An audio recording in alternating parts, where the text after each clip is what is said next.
Salut, c'est Arnold Schwarzenegger. Tu as dû me voir dans des films très connus comme Calidor ou Le Contrat. Pense à t'abonner maintenant, car tu risquerais d'oublier, et tu commettrais là une monumentale erreur.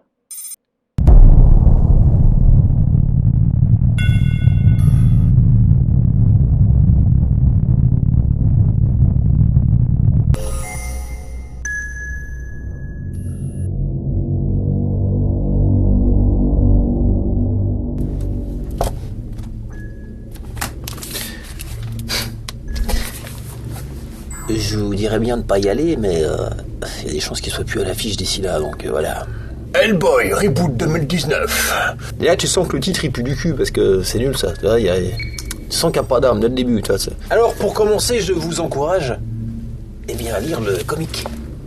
Hein, style unique, tout fait en clair-obscur, vraiment ambiance parfaite. Franchement, quand j'ai vu ça, je suis tombé amoureux tout de suite de Hellboy. Direct, je suis un gros fan d'Hellboy, moi, à la base. Et je vous encourage aussi à voir les films de Del Toro, qui sont pas dégueux du tout. Même si une adaptation live, ça peut pas ressembler à ça. Hein, parce que ça, c'est un dessin, tu vois. Donc voilà. À la limite, un petit peu comme Sin City, ils auraient pu faire. Bon, bah, ils l'ont pas fait. Mais bon, regardez quand même les deux films de Del Toro, ils sont en place. Ouais, mais là... Alors, après le viol de Predator en 2018, les studios ont eu la super idée de violer Hellboy en 2019. Pour une raison que je dirais que c'est peut-être l'argent. Voilà. Bon, j'ai envie de dire, Predator, hein, c'est toujours un peu tendance. Les gens aiment bien la bestiole. Mais Hellboy, tout le monde s'en fout. Non mais non, c'est vrai, je vous jure que tout le monde s'en fout. Je suis le seul à connaître, à avoir des comics chez moi. Non, tout le monde s'en tape, personne ne sait ce qui. Hein.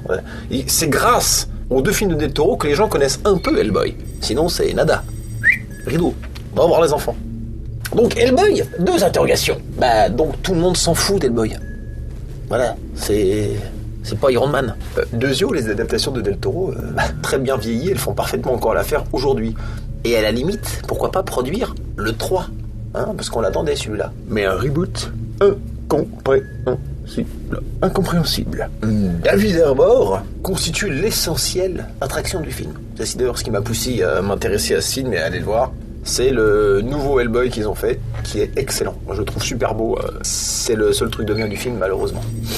Un beau gâchis, donc. Le scénario est un scénario random.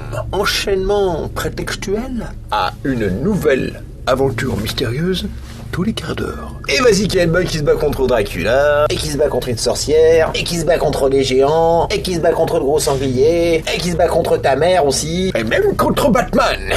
Et dire que Mignola a encadré un peu la fabrication de ce film, tout ça pour au final compacter en mode bourrage papier 4-5 volumes comics en 2 heures, ce qui fait forcément de la merde. Et en fait, c'était plus ou moins le but annoncé par Mignola.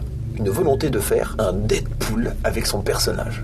Fun, un peu gore, un peu lol, Deadpool. Syndrome Marvel. C'est pas un syndrome, là, c'est une maladie en fait. Hein. Del Toro avait tout déjà mieux fait. Voilà, les ambiances, les personnages, juste le chara-design d'Hellboy qui est en dessous de celui-là. Mais sinon, tout le reste était mieux. La scène de la naissance d'Hellboy était super. Tu la regardes aujourd'hui encore, c'est classe à mort. Les personnages, le drame, les monstres...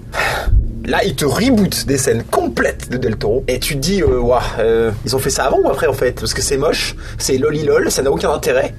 Y a un mec qui a des lunettes 3D de nazi, là. Tout le monde a percuté. Moi, même, quand je les ai vus, je crois que ma mémoire a effacé le truc. Ouais, ça marche, des fois, t'es là, que tu vois un truc horrible. Tu sais, quand t'es violé, ça fait ça. Hop, la mémoire, elle s'éteint. Bah, c'est pareil, là, j'ai été violé visuellement. J'ai pas vu les... C'est après, le mec, il m'a dit, des lunettes 3D, j'en veux. 3D. Non.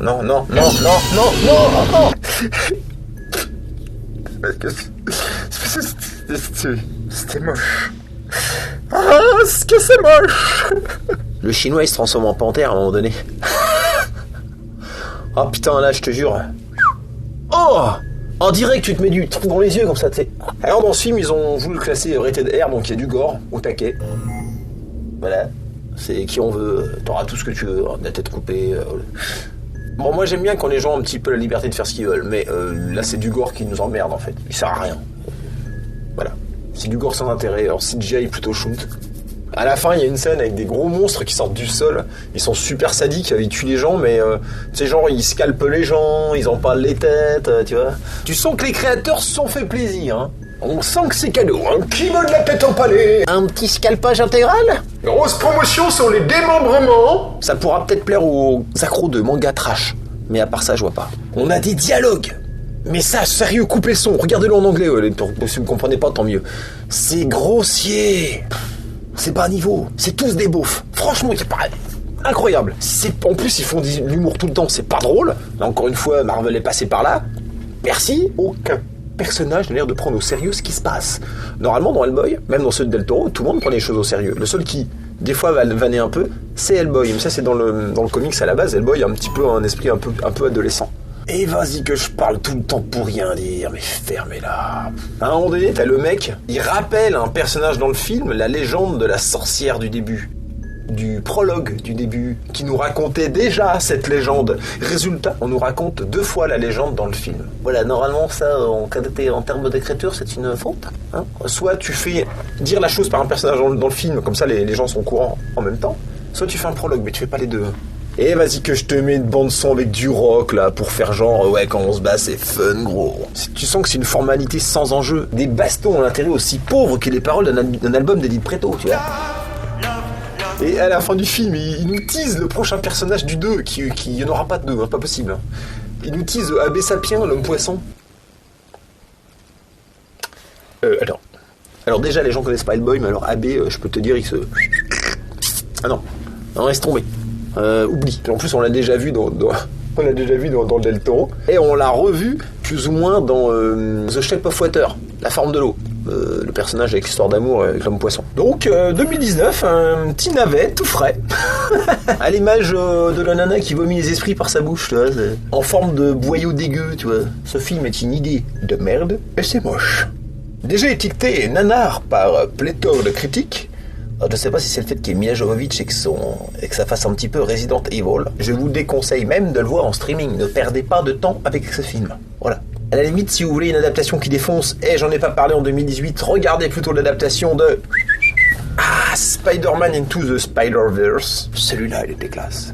Beau, impeccable, nickel, y a pas de faute. Vous voulez un film d'animation parfait, regardez celui-là. Bon, je vous laisse, il y a une game sur le grill. Je voudrais pas rater la cuisson.